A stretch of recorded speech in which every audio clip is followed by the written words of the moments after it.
All this crap in food is to destabilize the computer electrochemically.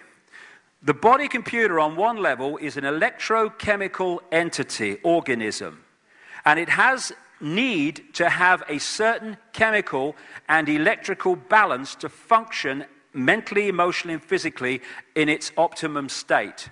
So what they're doing now is bombarding us, and have been for some time, especially young people, children, with all this electrochemical crap to destabilize the body computer and its receiver transmission levels, so that we are operating on a fraction of our potential. Same with the drugs that they're throwing at people, not least the children. So many of these people, these kids that go crazy with guns, almost all of them in the end turn out to be drugged up with this stuff. Aspartame, the sugar substitute, is a brain suppressant and rewirer, which was brought onto the market as head of Cell Pharmaceuticals by this guy, Donald Rumsfeld, who keeps coming up in many guises, who sold out for a fortune to Monsanto, who now own aspartame. Fluoride, that lady Anna Bligh up in Queensland is putting fluoride in the Queensland water. They put it in the water of concentration camps in Germany to suppress and make docile the inmates. Fluoride is a brain suppressant. Monsanto, again, comes up again and again. The home of genetically modified food. Why? Because it's to genetically modify us. Genetically modified food affects human DNA.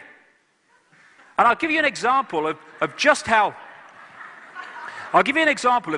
detailed this is, because what it comes down to on so many levels is there is a level of knowledge here about how everything works, and then there's a level of knowledge that the public are allowed to have.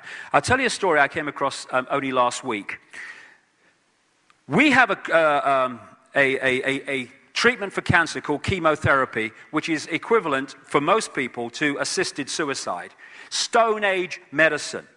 What chemotherapy does, as we are at the cutting edge of knowledge, is kills cells. That's what it does. It kills cells. It doesn't kill cancer cells only, it kills all cells. And the question is, do we kill enough healthy cells to kill the patient before we've killed the cancer cells to rid of the cancer? So what they're doing now is, some people anyway, they're trying to find drugs or a biomarker that will put into cancer cells which will only track the drug and the healthy cells won't.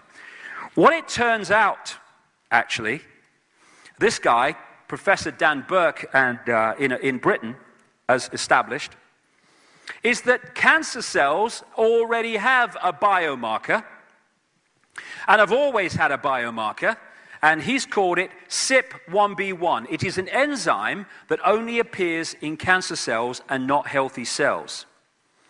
What he then did was get with another man, Professor Potter at Leicester University, who came up with a substance found in many fruit and vegetables, which is called salvestrols. That's what they call it. And they found this. The CYP1B1 enzyme, only in cancer cells, interacts with salvestrols that we get from fruit and vegetables and turns it into a cancer-killing agent.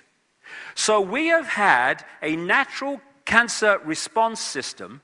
As long as we eat fruit and vegetables in rich numbers with these salvestrols in them, when we get a cancer cell, the CYP1B1 enzyme within the cancer cell, but not in the healthy one, creates a chemical reaction with the salvestrols and kills the cancer cell, and doesn't harm normal cells.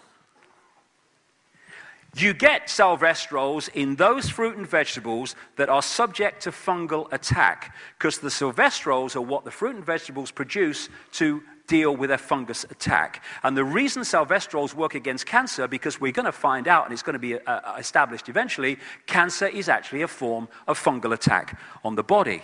Now, this is where I'm going. In the 1950s, they introduced chemical farming. From the 1950s, we have had an epidemic of cancer in the Western world.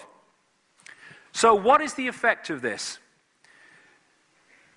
Because they've been using fungicides on fruit and vegetables, they've been killing the funguses and the fungal attacks artificially, which means the fruit and vegetable plants are no longer producing salvestrols to deal with the fungal attack because it's being done externally for them.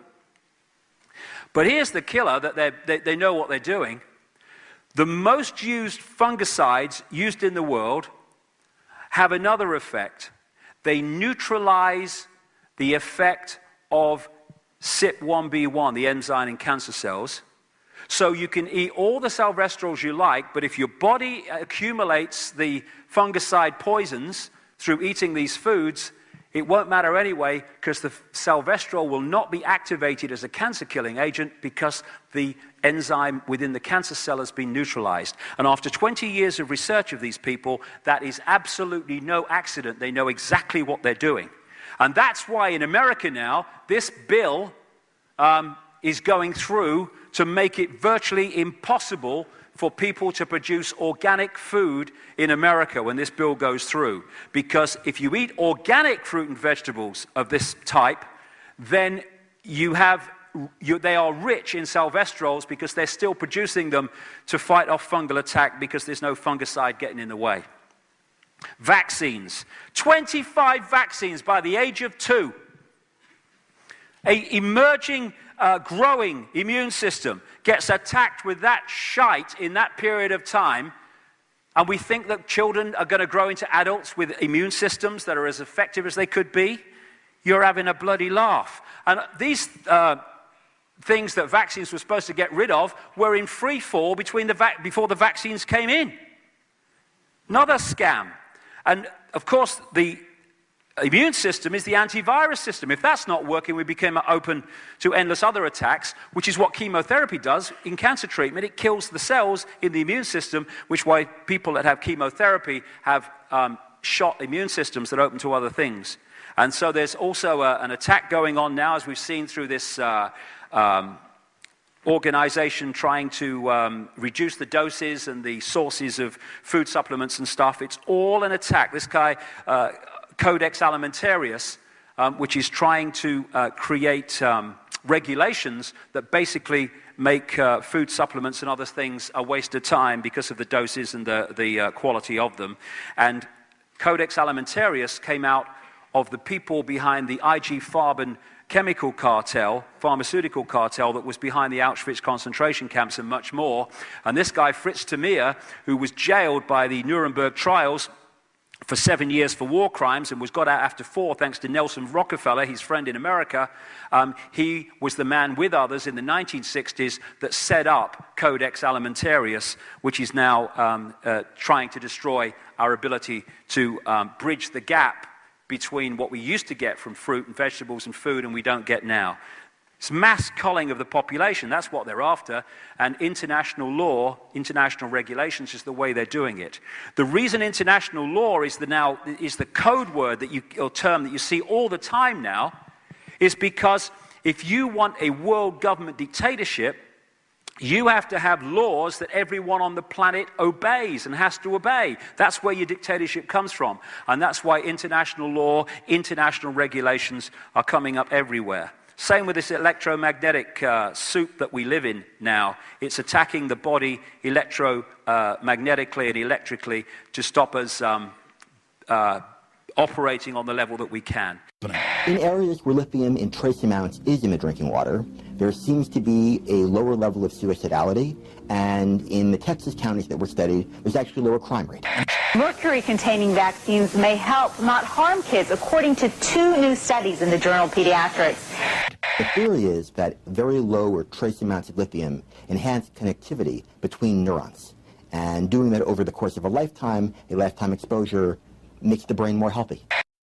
To health news, there's a new ridiculous claim that the Harvard study showing that fluoride is dangerous, it causes brain damage, is somehow not affecting people inside the United States, only in China.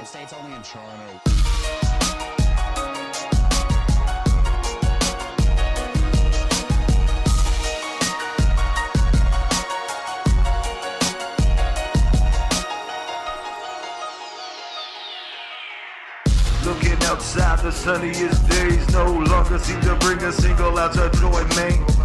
Knowing the truth, what lies beneath is like a make a man proud man cry carelessly. The rainy days that collect in your heart seem to stay every single day, they don't go away. Now while this goes on, we're getting colder. Not a single left an ounce of good in us so low. This endless race, it's in my heart, it comes together, splits apart. I don't know myself anymore, I tried my hardest at the door. I cannot see this thing the way I cannot seem to want to stay in this world that just takes away. See a glass shatter in my face, looks like it was a mirror, couldn't handle my grace. If angels cry and devils lie, why is it half the time I'm crying and half the time I'm lying? It's 'cause we're raised in a sort of thing that makes us see good, but wind up doing evil things. Not knowing the heart of men is corrupted and tainted by a false messiah again. This endless race, it's in my heart, it comes together, splits apart. I don't know myself anymore, I tried my hardest at the door. I cannot see this thing the way I cannot seem to want to stay in this world that just takes away.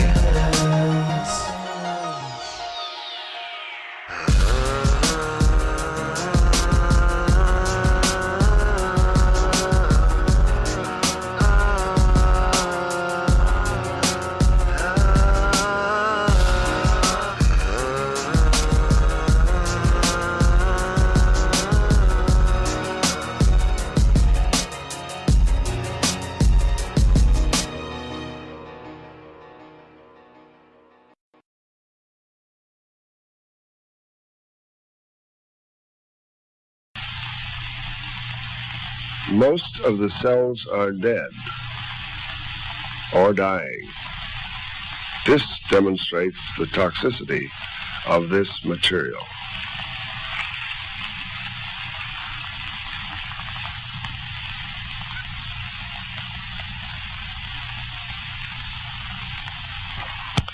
In summary, I wish to make it very clear again that this film, which you have just seen, is a graphic record of what we and Drs. Berry and Trillwood have seen in our cultures when they were perfused with dilute solutions of sodium fluoride.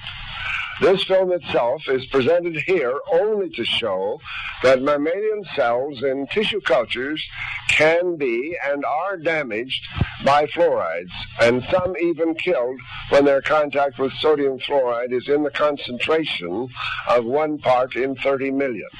And we do have photographic records showing almost the same thing in 1 part in 60 million.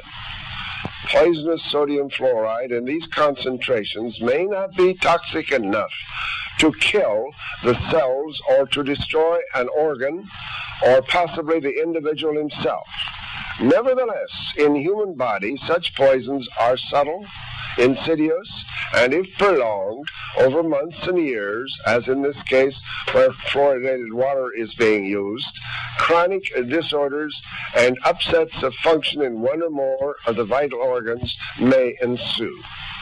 Outward manifestations of such toxic effects may not be apparent at the time to the victim or to his physician, but the constant drinking of fluoridated water may bring about a gradual accumulation of damaged and scarred tissue in the various organs, resulting in the production of many vague complaints in some or in nearly all parts of the body. This makes it most difficult for the physician to diagnose unless one is very alert to the effects of fluoridated water.